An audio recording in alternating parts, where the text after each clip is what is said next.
Hello दोस्तों, स्वागत है आपका हमारे YouTube चैनल में। तो देखिए, आज भारतीय संविधान में चर्चा करनी है जो है, तो संसदीय प्रक्रियाएं हैं कुछ, उनकी हम चर्चा कर लेते हैं।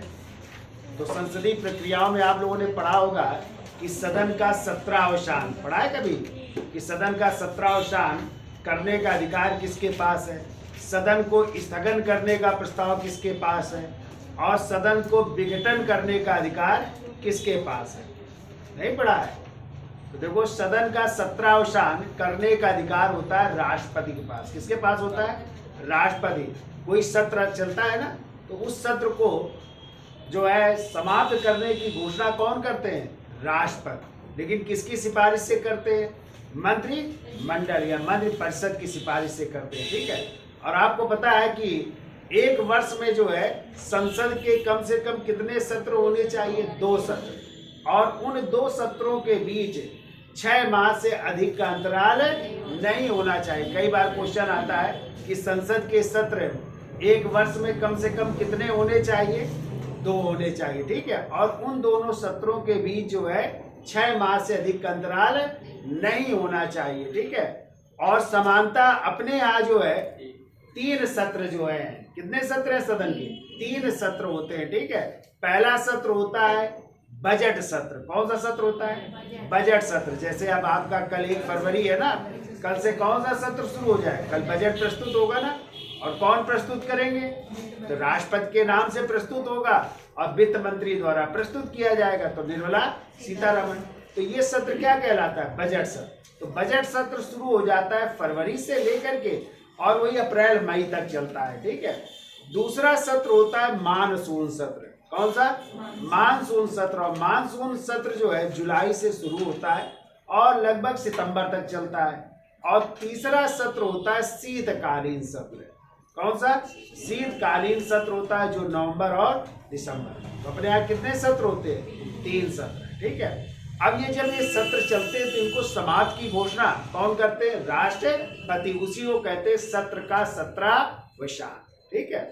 फिर इसके बाद होता है सदन का स्थगन। जैसे अभी हमने चर्चा की, स्थगन क्या होता है? तो सदन को स्थगित करने का अधिकार होता है। जिस सदन को स्थगित करना है उस सदन के जो भी सभापति होंगे या अध्यक्ष होंगे, जैसे लोकसभा के जो है कौन होते हैं? लोकसभा अध्यक्ष होते हैं। राज्यसभा में कौन होते हैं? प्रमुख सभापति होते हैं। तो वही सदन को क्या कर सकते हैं? स्थगित कर सकते हैं। ठीक है। तो सदन के स्थगन करने का अधिकार होता है उस सदन के सभापति या अध्यक्ष को होता है। ठीक है। तो जो है स्थगन जो है हो सकता है कुछ मिनट के लिए स्थगित कर दे लोकसभा अध्यक्ष, या कुछ घंटे के लिए स्थगित कर देते हैं, या कभी कभी कहते हैं आज का पूरे दिन जो है अब सदन क्या रहेगा? स्थगित रहेगा।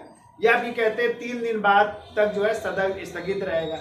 या कभी कभी जो है सदन को अनिश्चित काल के लिए भी स्थगित कर दिया जाता है। ठीक है।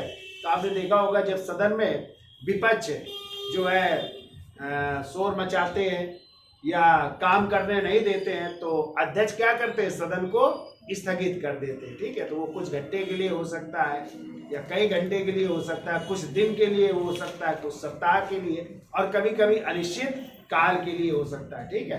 तो सदन के स्थगन का अधिकार किसके पास होता है? यदि क्वेश्चन आ जाए तो उस सदन के या तो अध्यक्ष को, लोकसभा का है तो लोकसभा अध्यक्ष को, और राज्यसभा का है तो राज्यसभा के सभापति। ठीक है। याद हो जाएगा। अब तीसरा आता है सदन का विघटन करना। तो सदन के विघटन करने का अधिकार होता है भारत के राष्ट्रपति। ठीक है। और विघटन भी किसकी सिफारिश से करते हैं? प्रधानमंत्री की सिफारिश से सदन को विघटित किया। और यदि सदन विघटित हो गया तो तुरंत फिर जो है चुनाव कराए जाएंगे। ठीक है। जैसे लोकसभा का विघटन हो गया तो फिर इसके बाद क्या हो जाएंगे? चुनाव कराए जाएंगे। तो सदन के विघटन का भी अधिकार होता है राष्ट्रपति के पास। ठीक है। तो सदन के 17वां को समाप्त करने का अधिकार किसके पास है? राष्ट्रपति के पास। सदन को स्थगन करने का अधिकार किसके पास है? उस सदन के या तो अध्यक्ष को या तो सभापति को। और सदन के विघटन करने का अधिकार किसके पास है? वो भी राष्ट्रपति के पास है। ये तीनों क्वेश्चन आते हैं, तीनों के बारे में यही क्वेश्चन पूछा जाएगा कि सदन को 17वां करने का अधिकार, सदन को स्थगन करने का अधिकार, या सदन को विघटन करने का अधिकार किसके पास है? तो तीनों के आंसर आप लोग बता सकते हैं ना, आप ये याद रखिएगा। तो चलिए पहली हेडिंग डालिए, सदन का 17वां सदन का 17वां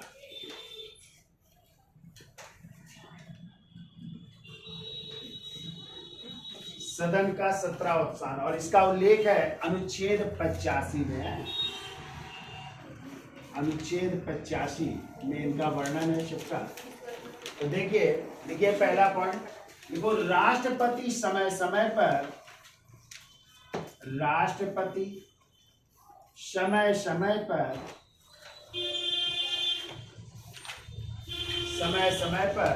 सदन का 17वां कर सकता है।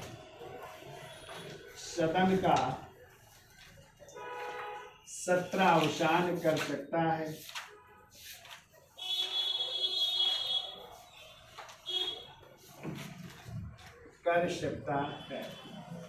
ठीक है। अर्थात आगे लिखो, इसका अर्थ है किसी विशेष सत्र को, अर्थात इसका अर्थ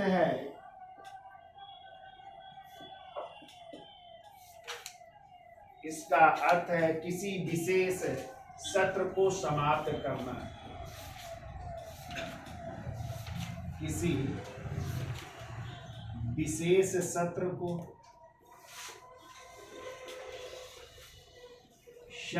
समाप्त करना है।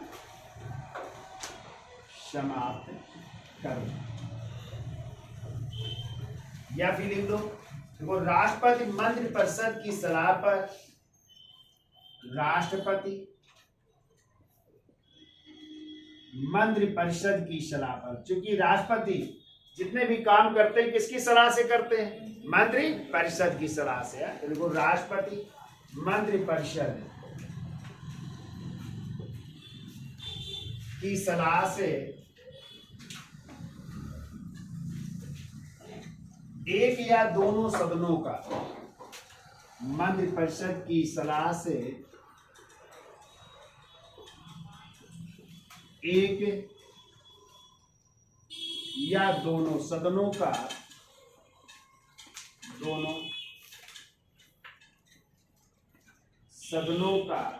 17वां कर सकता है। दोनों सदनों का 17वां कर सकता है।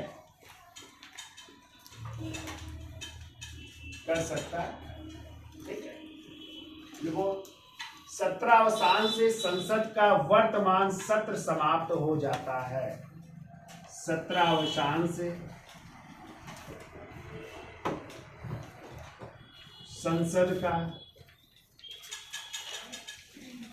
संसद का वर्तमान सत्र,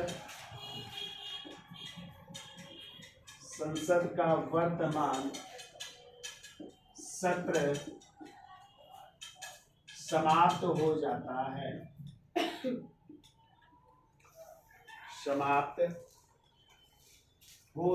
है। ठीक है, जो सत्र चल रहा होता है वो क्या हो जाता है? समाप्त हो जाता है। अगला पॉइंट लिखिए, देखो राष्ट्रपति संसद के दोनों सदनों को,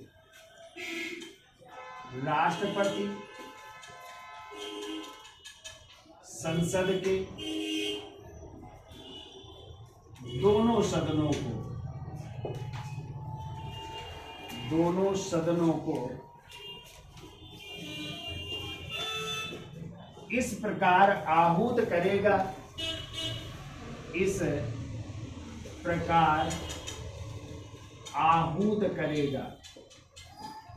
आहूत का मतलब क्या होता है? बुलाएगा है। ठीक है, दोनों सदनों को इस प्रकार, आहूत का मतलब होता है बुलाता है। तो बुलाते भी राष्ट्रपति हैं और समाप्त की घोषणा भी कौन करते हैं? राष्ट्रपति ही करते हैं, ध्यान रखिएगा।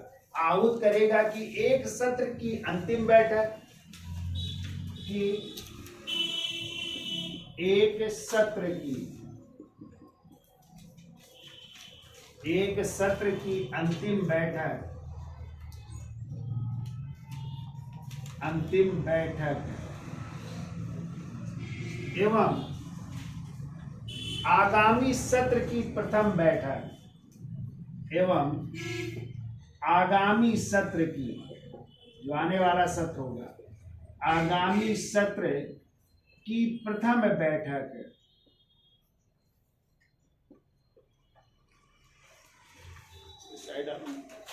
आगामी सत्र की प्रथम बैठक के बीच 6 माह से अधिक का अंतराल ना हो। बैठक के बीच 6 माह से अधिक का अंतराल ना हो।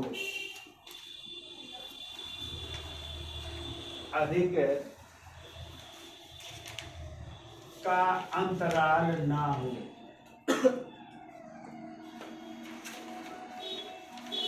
इसका मतलब समझे कि राजपथ जो है, जो संसद के दोनों सदनों को जब बुलाएंगे तो एक सत्र, जो भी सत्र बुलाया जाएगा, ठीक है, उसकी जो अंतिम बैठक होगी, अंतिम जो बैठक का दिन होगा एवं जो नई सत्र शुरू होगा, आगामी सत्र की प्रथम जो बैठक होगी, उसके बीच कितने 6 माह से अधिक का अंतर नहीं होना चाहिए। ठीक है, नहीं होना चाहिए।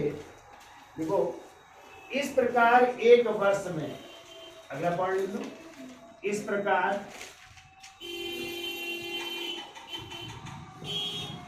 एक वर्ष में संसद की कम से कम, एक वर्ष में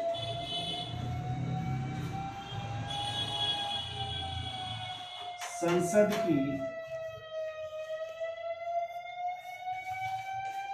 कम से कम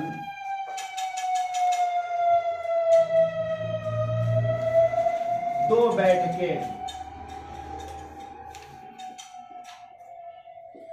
2 बैठकें होनी चाहिए। संसद की कम से कम 2 बैठकें होनी चाहिए। ठीक है, 2 बैठकें होनी चाहिए और दोनों बैठकों के बीच, आगे जोड़ लो, और दोनों बैठकों के बीच, दोनों बैठकों के बीच 6 माह से अधिक का अंतराल नहीं होना चाहिए। 6 माह से अधिक का अंतराल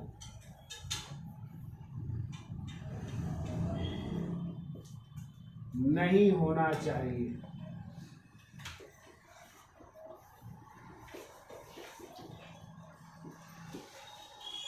ठीक है, यानी एक वर्ष में कितनी बैठकें, 2 बैठकें होनी चाहिए और उन दोनों बैठकों के बीच कितने 6 माह से अधिक का अंतराल नहीं होना चाहिए। लेकिन अपने यहाँ समानता कितनी बैठकें होती हैं? 3। तो लिखो अगला पॉइंट, देखो, समानता वर्ष में संसद के 3 सत्र होते हैं। समानता वर्ष में संसद के, समानता वर्ष में संसद के 3 सत्र होते हैं। तो संसद के 3 सत्र होते हैं। ठीक है,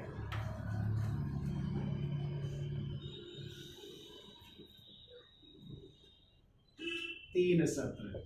तो पहला लिखिए, पहला होता है बजट सत्र, बजट सत्र।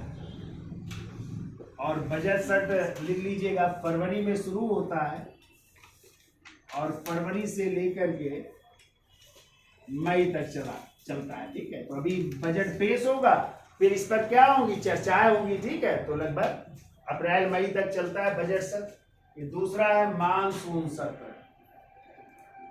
दूसरा लिखिए मानसून सत्र। और मानसून जुलाई में शुरू होता है और सितंबर तक चलता है। तो जुलाई से लेकर के सितंबर तक चलता है। ठीक है, और तीसरा सत्र है जिसे कहते हैं शीतकालीन, जो सर्दी में होता है, अभी चल रहा था शीतकालीन सत्र, और शीतकालीन सत्र होता है आपका नवंबर और दिसंबर में। नवंबर दिसंबर में शीतकालीन सत्र चलता है। तो इस तरह ये संसद के 3 सत्र होते हैं। ठीक है, अब समझ गए आप लोग संसद या सदन का सत्रावसान। क्लियर हो गया? ठीक है, यानी साल में कम से कम कितनी बैठकें होनी चाहिए?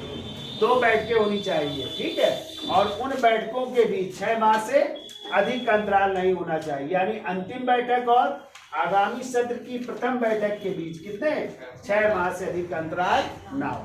ये याद रखिएगा। अब देखिए, अब हेडिंग डाल दीजिए सदन का स्थगन। हेडिंग डालिए सदन का स्थगन। हमने बताया सदन को स्थगित करने का अधिकार जिस सदन को स्थगित करना, उस सदन के या तो अध्यक्ष को या तो सभापति को।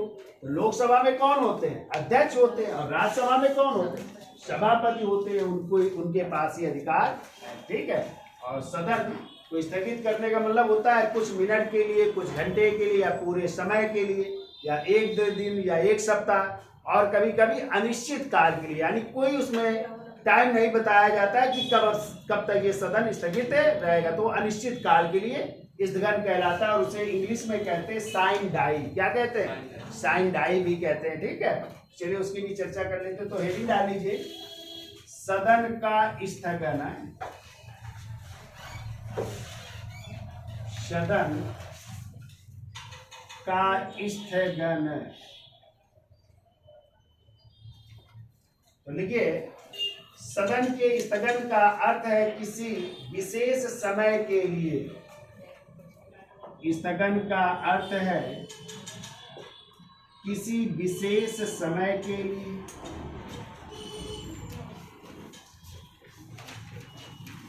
किसी विशेष समय के लिए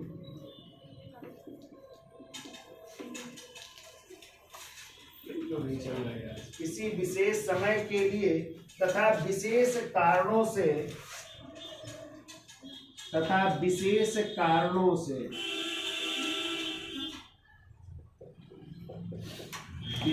कारणों से सदन को स्थगित करना, तथा विशेष कारणों से सदन को स्थगित करना। ठीक है, जैसे लिख लो कुछ मिनट, कुछ घंटे, कुछ मिनट कामा कुछ घंटे,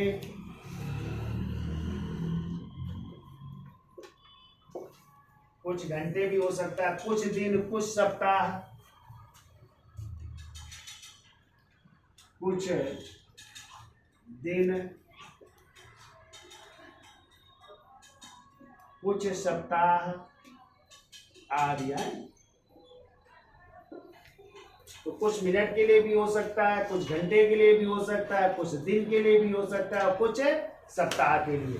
और कभी कभी अध्यक्ष कह देते हैं अनिश्चित काल के लिए सदन को स्थगित किया जाता है, उसी को कहते हैं साइन डाई। क्या कहते हैं? हाँ, तो अगला पॉइंट लिखिए।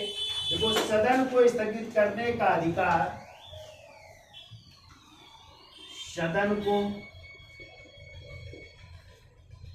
स्थगित करने का अधिकार, सदन को स्थगित करने का अधिकार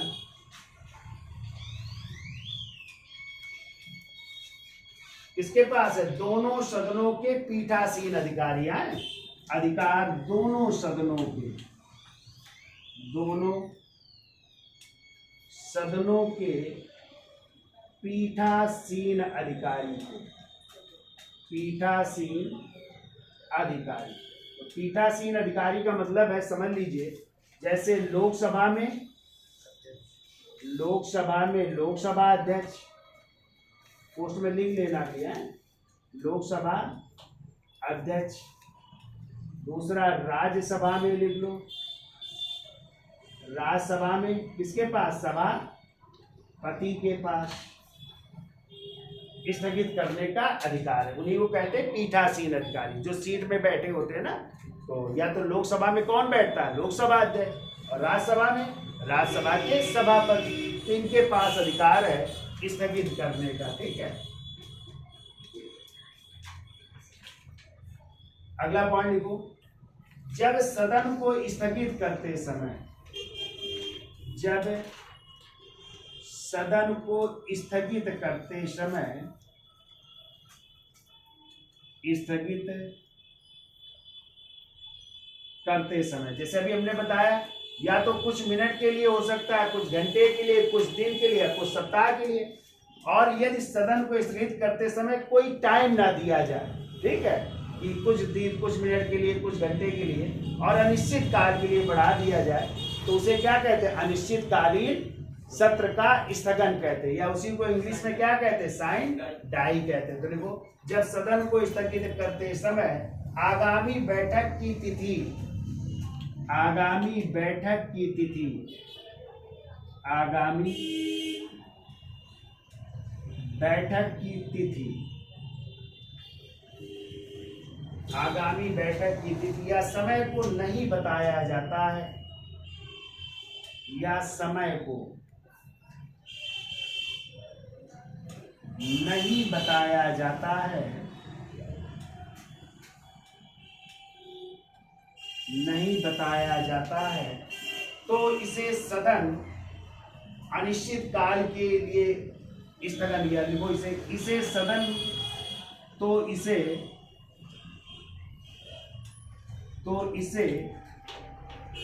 सदन को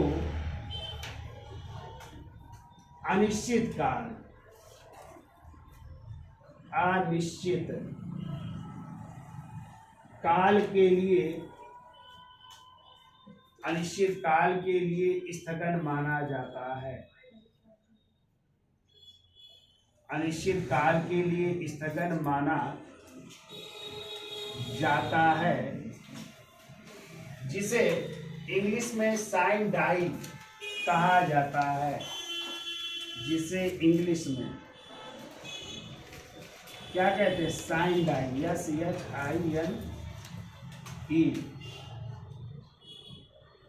और डाई का लिख लो DIE होगा, सॉरी DIE होगा, तो साइन डाई है। इंग्लिश में साइन डाई का मतलब होता है आगामी बैठक का दिन तय किए बिना, आगामी बैठक का, आगामी बैठक का दिन तय किए बिना, ठीक, तो ये कहलाता है साइन डाई है। इसका जो है कोई दिन निश्चित नहीं है कब अब बैठक शुरू होगी।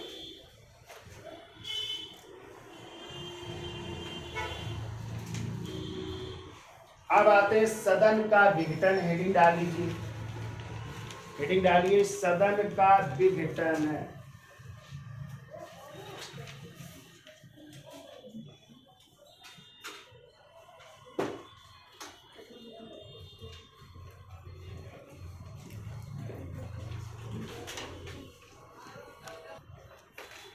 हेडिंग डाली, सदन का विघटन है। तो सदन के विघटन करने का अधिकार किसके पास है, राष्ट्रपति, और किसकी सिफारिश से, मंत्रिपरिषद। लेकिन ध्यान रखिएगा, राष्ट्रपति सिर्फ लोकसभा को ही क्या कर सकते, विघटन कर सकते। क्या वो राज्यसभा का भी कर सकते?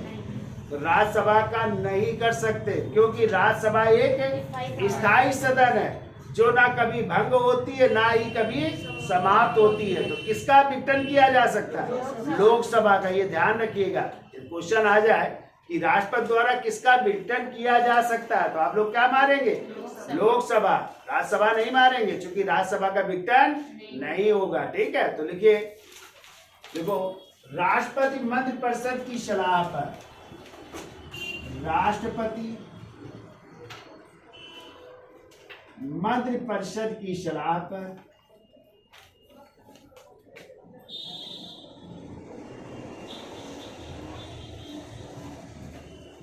मध्य परिषद की सलाह पर लोकसभा का विघटन कर सकता है। मध्य परिषद की सलाह पर लोकसभा का विघटन कर सकता है। विघटन कर सकता है और विघटन से लोकसभा का वर्तमान जीवन काल समाप्त हो जाता है। और विघटन से लोकसभा का वर्तमान जीवन काल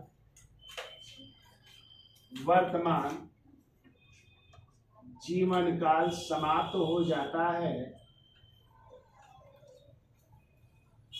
जीवन काल समाप्त हो जाता है। ठीक है। और नई लोकसभा के गठन के लिए नई लोकसभा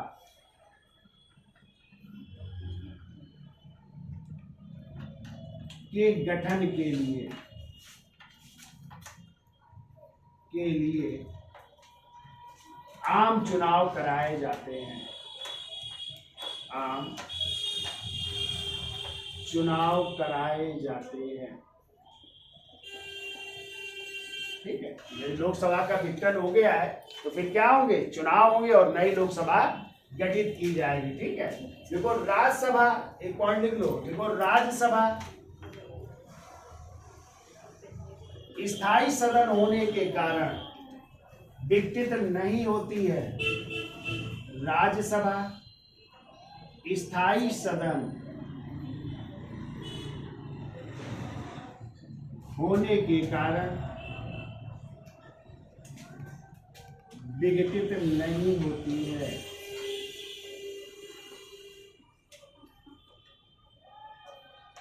ये भी आपको याद रखना है। ठीक है। तो राज्यसभा स्थायी सदन होने के कारण विघटित नहीं होती है। ठीक है। अगला पॉइंट लिखिए। देखो यदि कोई विधेयक लोकसभा में आता है, यदि कोई विधेयक कहां पे आएगा? लोकसभा में। यदि कोई विधेयक लोकसभा में आता है तो ठीक है। और लोकसभा देखो, और लोकसभा से पास होने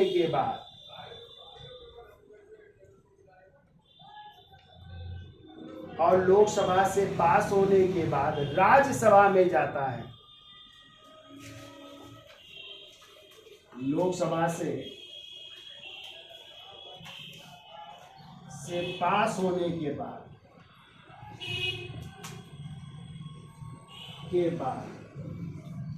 कहाँ जाएगा? राज्यसभा में। राज्यसभा में जाता है तो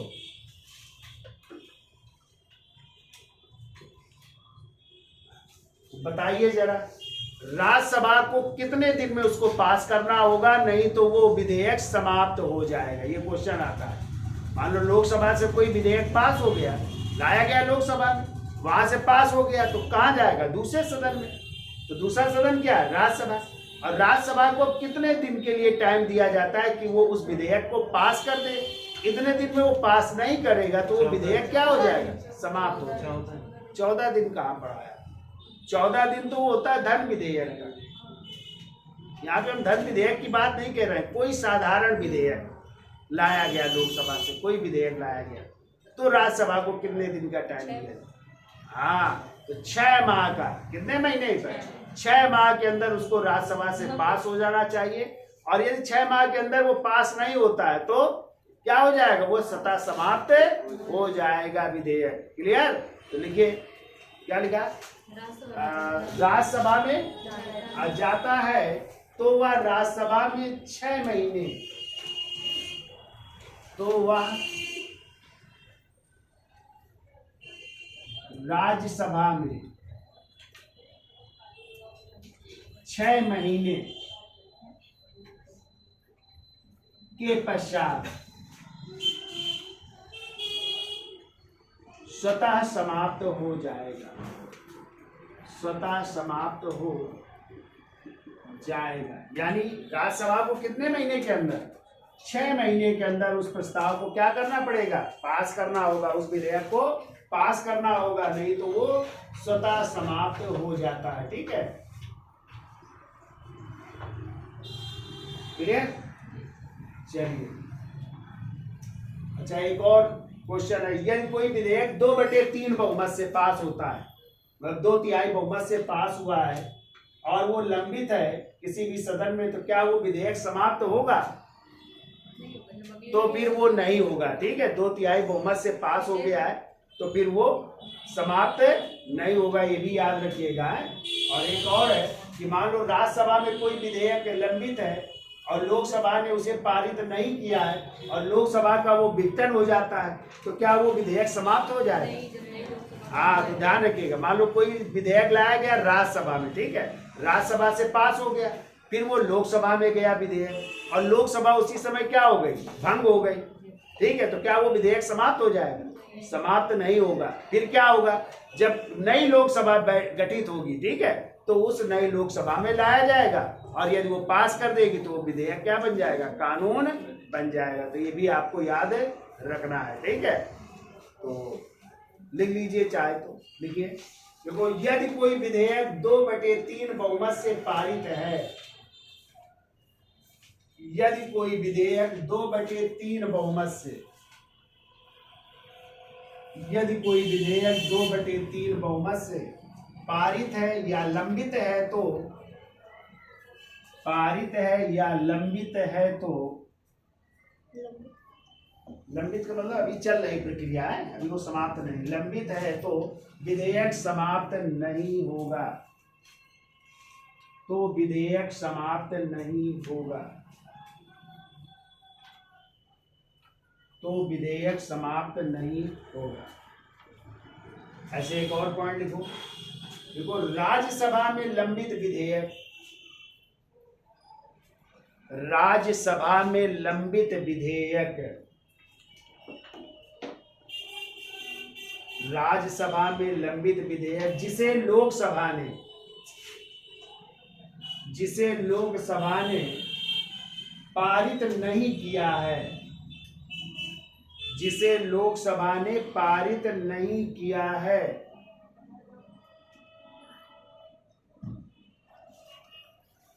और लोकसभा के विघटन के बाद, और लोकसभा क्या हो गई, विघटित हो गई, और लोकसभा के विघटन के बाद वह विधेयक समाप्त नहीं होगा, लोकसभा के विघटन के बाद वह विधेयक समाप्त नहीं होगा।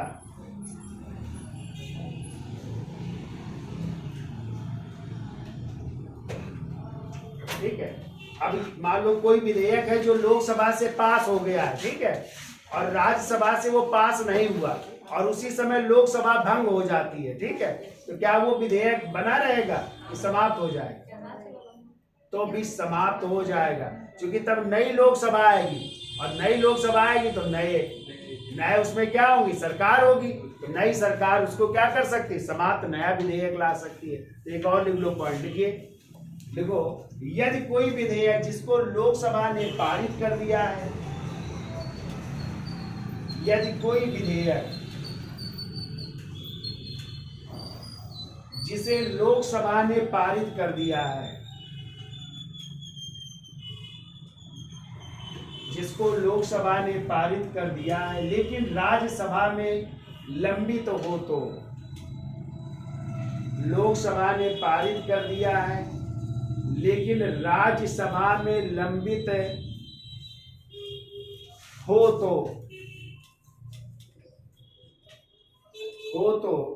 लोकसभा के विघटन के पश्चात, लंबित हो तो लोकसभा के विघटन के पश्चात वह विधेयक समाप्त हो जाएगा। लोकसभा के विघटन के पश्चात वह विधेयक समाप्त हो जाएगा। इसका मतलब समझ रहे हो कि लोकसभा ने पास कर दिया, लेकिन राज्यसभा में, और तभी क्या हो जाती, लोकसभा भंग हो जाती है, तो फिर जो है उस विधेयक क्या हो जाएगा, समाप्त हो जाएगा। क्योंकि नई फिर लोकसभा आएगी, वो नया लाएगी विधेयक। ठीक है, तो ये कहानी थी विधेयक की है। अब हेडिंग डाल लीजिए सचेतक। सचेतक इसी को कहते हैं इंग्लिश में व्हिप, WHIP, व्हिप भी कहते हैं। ठीक है,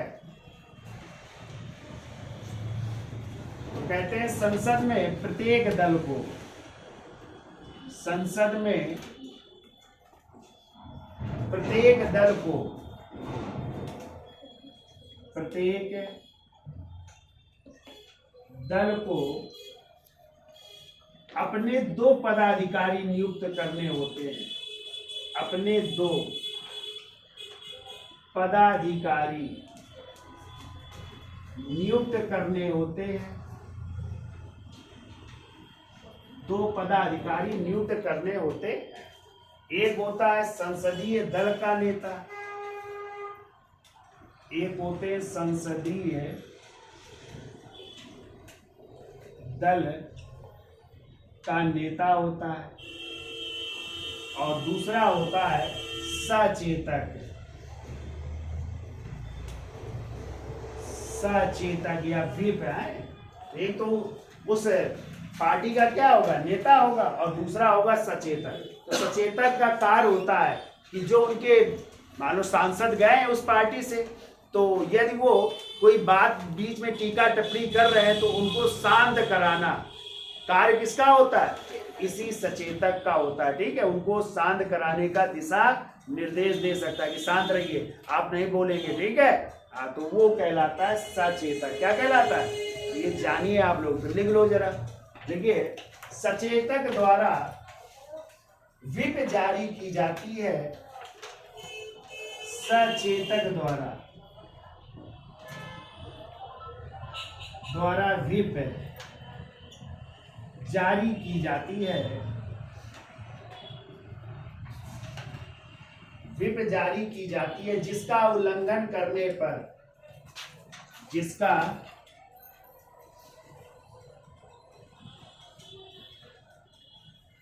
उल्लंघन करने पर संबंधित सदस्य की सदस्यता समाप्त की जा सकती है। संबंधित सदस्य की सदस्यता समाप्त की जा सकती है। सदस्यता समाप्त की जा सकती है। ठीक, तो देखो, व्हिप का मुख्य कार्य अपने दल को अनुशासित करना होता है। व्हिप का मुख्य कार्य अपने दल को अनुशासित करना होता है। अनुशासित करना होता है। ठीक है, तो अनुशासित करता है वो अपने दल को।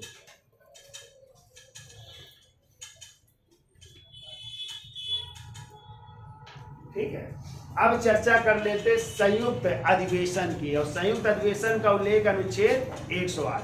तो आपने देखा होगा, यदि कोई विधेयक एक सदन से पास होने के बाद दूसरे सदन में जाता है और दूसरे सदन से वो लटका रहता है और 6 माह तक हो जाते हैं। ठीक है, और 6 माह से जो है वो सदन उसे पास नहीं करता है। ऐसी स्थिति में जो है राष्ट्रपति संसद का क्या बुलाते हैं, संयुक्त अधिवेशन बुलाते हैं। ठीक है, संसद का संयुक्त अधिवेशन बुलाया जाता है।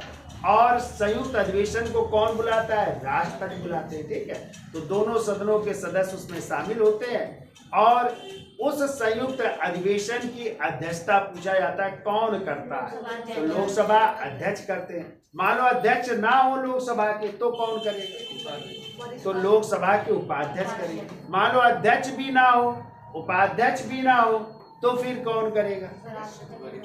तो फिर राज्यसभा के कौन करेंगे? उपसभापति करेंगे। कौन करेंगे? राज्यसभा के उपसभापति करेंगे, ठीक है। ये ध्यान रखिएगा। जैसे आप पढ़ेंगे कि तीसरा जो संयुक्त अधिवेशन हुआ था उसकी अध्यक्षता की थी उस समय लोकसभा के उपाध्यक्ष थे PM सईद। अब क्वेश्चन आता है कि संसद के संयुक्त अधिवेशन अब तक कितनी बार बुलाए गए? तो 3 बार। कितनी बार बुलाए गए? पहली बार बुलाया गया था 1961 में, ठीक है। कानून आया था, दहेज प्रथा कानून बनना था, ठीक है। उसके लिए संयुक्त अधिवेशन बुलाया गया था, यानी दहेज प्रथा विधेयक आया था, कानून बना था। और उस समय चूंकि 61 की बात है, प्रधानमंत्री कौन थे? पंडित जवाहरलाल नेहरू के समय। फिर दूसरी बार आया बैंकिंग कानून, यानी बैंक से संबंधित कानून बना था, ठीक है। और कब आया था? 1978 में। कब आया दूसरी बार संयुक्त अधिवेशन? 1978 में। और उस समय भारत के प्रधानमंत्री थे मोरारजी के समय आया, ठीक है। और तीसरी बार जो है संयुक्त अधिवेशन बुलाया गया था 2002 में। कब बुलाया गया? 2002 में। और कानून था पोटा कानून, जानते हैं? प्रिवेंशन ऑफ टेररिज्म एक्ट, यानी आतंकवाद विरोधी अधिनियम बनना था, ठीक है। उसके लिए बुलाया गया और उस समय प्रधानमंत्री थे अटल बिहारी वाजपेयी। तो अब तक जो है संसद का संयुक्त अधिवेशन कितनी बार बुलाया गया? 3 बार, ठीक है। कौन आहूत करता है? राष्ट्रपति। किस अनुच्छेद के तहत? 108 के तहत। किस अनुच्छेद के तहत? और अध्यक्षता कौन करता है? लोकसभा अध्यक्ष। नहीं है तो फिर उपाध्यक्ष, नहीं है वो तो राज्यसभा के उपसभापति। क्लियर? तो ये है संसद का संयुक्त अधिवेशन। और जो भी कार्यवाही होगी वो लोकसभा के अधिनियम के अनुसार होगी, जैसे लोकसभा में होता है उसी के अनुसार संसद का संयुक्त अधिवेशन। और वहां पे जो है साधारण बहुमत से क्या हो जाना चाहिए? पास हो जाना चाहिए। तो विधेयक क्या बन जाएगा? कानून बन जाता या विधि बन जाता, ठीक है। तो हेडिंग डाल लीजिए, संयुक्त अधिवेशन अनुच्छेद 108। संयुक्त अधिवेशन अनुच्छेद 108। संयुक्त अधिवेशन अनुच्छेद 108 लिखिए, यदि एक सदन से पारित होने के बाद कोई विधेयक, यदि एक सदन से पारित होने के बाद कोई विधेयक दूसरे सदन द्वारा खारिज कर दिया जाता है, दूसरे सदन द्वारा खारिज कर दिया जाता है, दूसरे सदन द्वारा खारिज कर दिया जाता है, अथवा 6 माह से, अथवा 6 माह से अधिक समय तक के लिए रोक लिया जाए,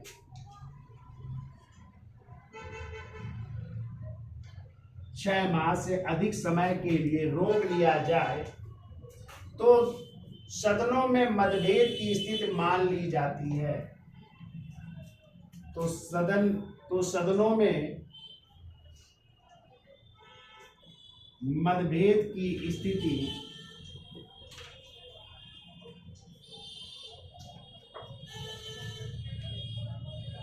मान ली जाती है। इस परिप्रेक्ष्य में राष्ट्रपति,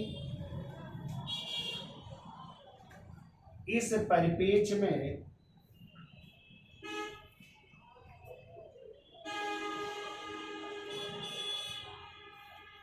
राष्ट्रपति संयुक्त बैठक का आयोजन करते हैं।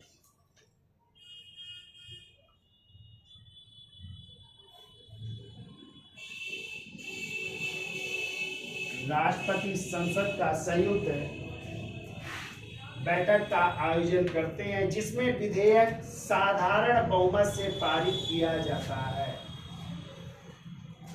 जिसमें विधेयक साधारण बहुमत से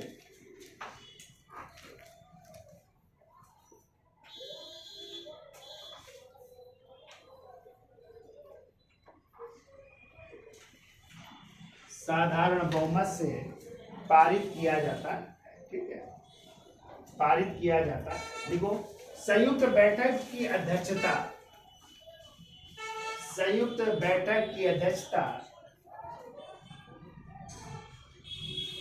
निम्न सदस्यों द्वारा या निम्न व्यक्तियों द्वारा की जाती है। संयुक्त बैठक की अध्यक्षता निम्न व्यक्तियों द्वारा की जाती है।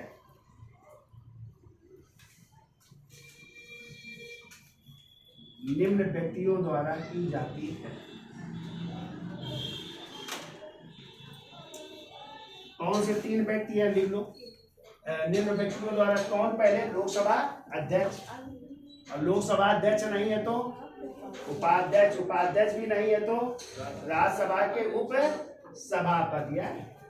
तो अब तक 3 बार लिखिएगा, 3 बार बुलाया गया। तो लिखो, पहला दहेज प्रथा अधिनियम है या दहेज निरोध विधेयक के लिए आया था। निरोध विधेयक, दहेज निरोध विधेयक, और ये आया था 1961 में, 6 मई 1961। 6 मई 1961। और इस समय प्रधानमंत्री थे JL नेहरू, पंडित जवाहरलाल नेहरू थे।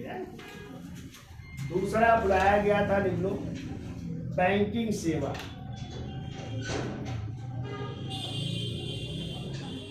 बैंकिंग सेवा आयोग विधेयक आया था, बैंकिंग से संबंधित विधेयक था। और ये आया था 1978 में। तो लिख लो, 16 मई 1978।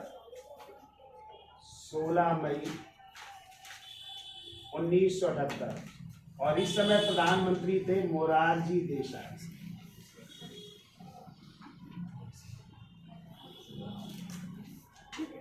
और तीसरी बार आया था पोटा कांड, या लिख लो, आतंकवाद निरोध अधिनियम है। निरोध अधिनियम या विधेयक कब आया? 2002 में। तो डेट लिख लो, 26 मार्च 2002 में।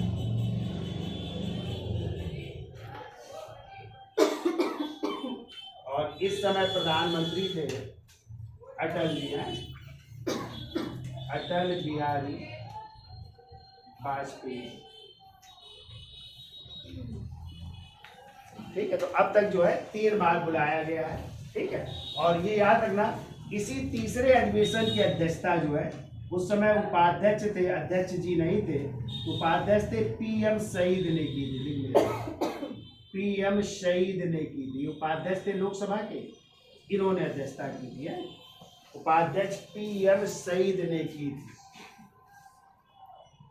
ठीक है, नोट करके लिख लो, एक पॉइंट लिख लो।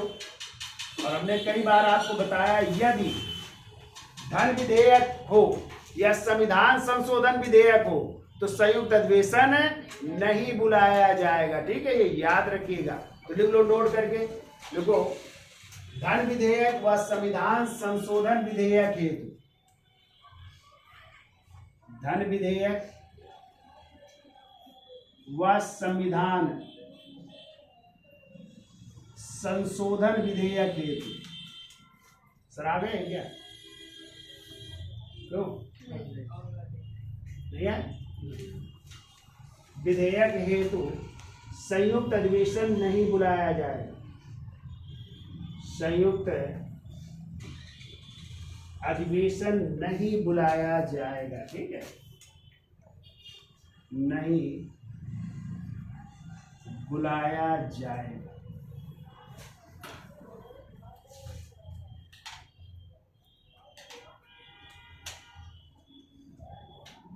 ठीक है। अब देखो संयुक्त अधिवेशन का कोरम कितना होना चाहिए। कोरम हमने कई बार चर्चा की है कि 1/10 है।